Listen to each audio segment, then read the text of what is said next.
Hear, feel, think.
There you are.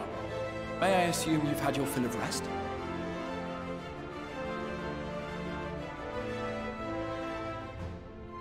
That is well. Now that we are all present, let us speak of our plan. Thus far, we have vanquished 4 Light Wardens, restoring night to much of Norvrand. Only one remains, that of Calusia. And with Reen to guide us, I am certain we will find it.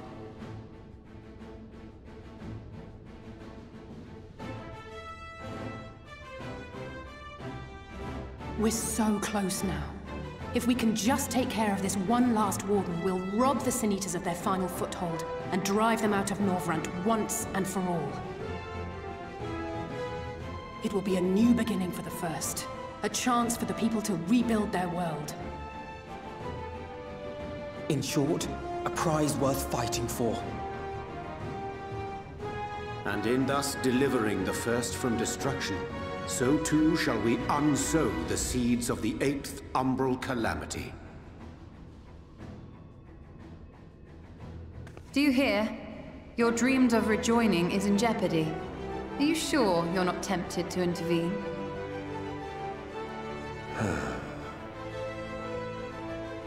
You labor under the misapprehension that vanquishing the Sin Eaters is tantamount to saving the world.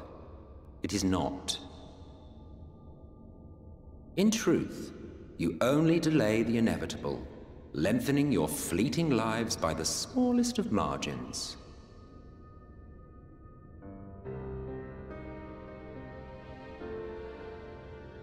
Twould be churlish of me to deny you this small concession, close as we've become. Foolish and misguided though you are not without charm. Each and every one of you is possessed of a noble heart. When the weak want for succor, you do not hesitate to provide it. Alas, your nobility is short-sighted. You think only of the problem in front of your nose. A limitation of your ephemeral existence.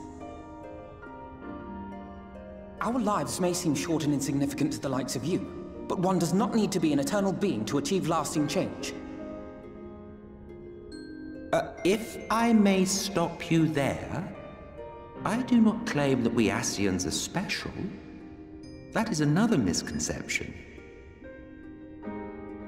In the beginning, everyone lived nigh for eternity. Such was the natural order of things. But like so much else, this was taken from you.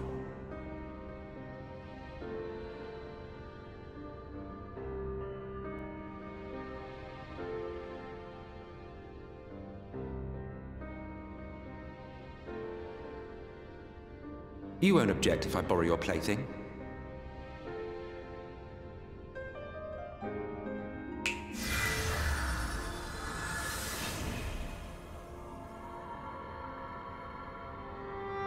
In the distant past, when the world was one and whole, a great calamity threatened all life. It began without warning. The very laws of the star were warped and broken, and chaos swiftly spread throughout the land. Faced with annihilation, we sought to imbue the star with its own will. Thus was Zodiac born, and by his power was order restored.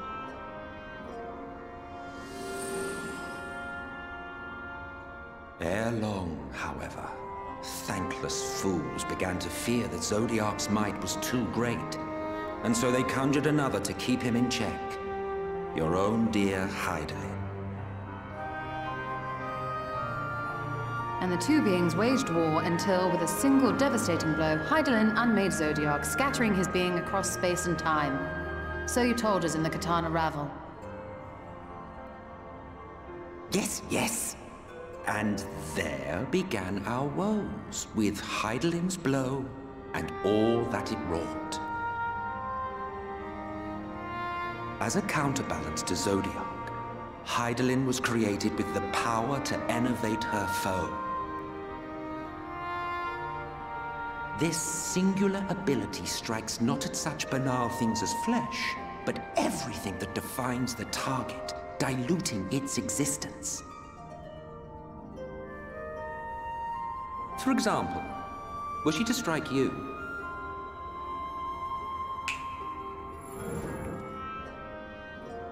two individuals, identical in appearance yet reduced in all respects. Strength, intelligence, the soul itself, all is halved.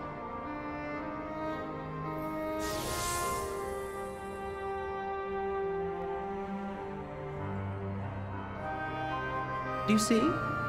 This self-same fate befell not only Zodiac, but the very star.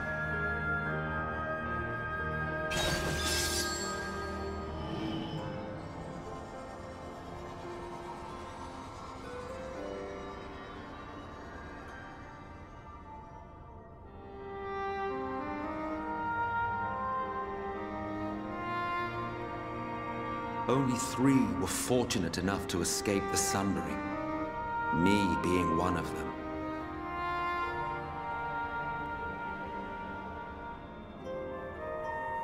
When I beheld the shattered remnants of our home, I knew deepest despair.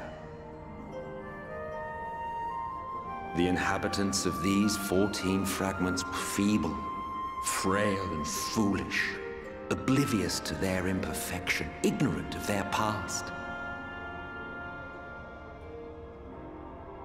Malformed creatures thrashing blindly about. Pitiful, disturbing, depressing. So, we took it upon ourselves to rejoin the worlds. But in our eagerness and, I confess, our ignorance, we erred and made a useless void of the 13th.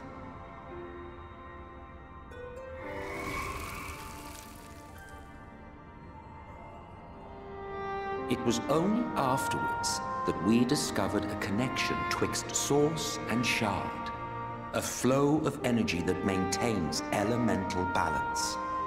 And thus did we arrive at our time-honored modus operandi.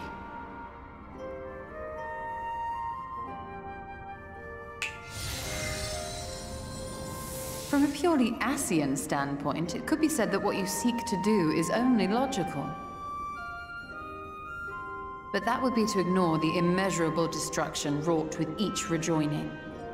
You have murdered millions, and this we cannot condone. By your fragmented existence, you continue to give rise to tragedies far crueler than any calamity. But yes, moral relativism and all that. Case in point, I do not consider you to be truly alive, ergo, I will not be guilty of murder if I kill you.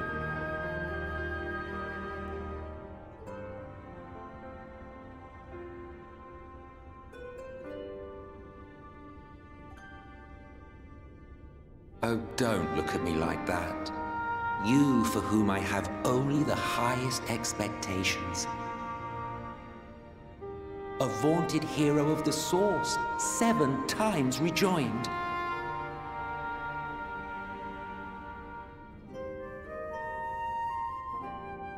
Long have I awaited one who might brave a path of lesser tragedy. A resilient soul able to endure the necessary pain. I dare to hope that my wait is over.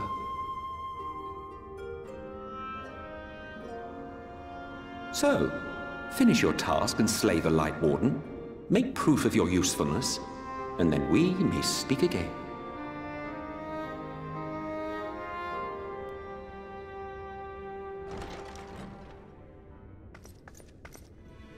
Forgive me, my lord, but this could not wait. Speak freely, Captain. Our informant in Colusia sends word of unusual activity in Eulmore. It appears their forces are entrenching themselves at key points throughout the city, making ready for an attack by all indications. An intriguing use of resources.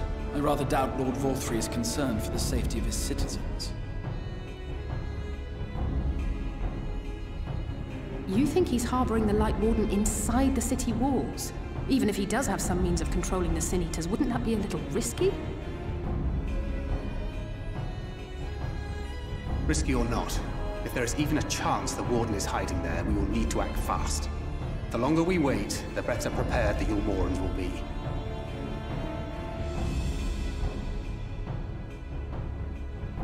Agreed. See to your preparations then and make for Colusia. God's willing, this hunt will be the last. Let us see it through to the end.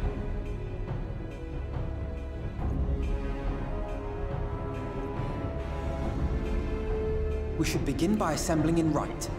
There we may assess the situation in Eulmore and decide how best to proceed.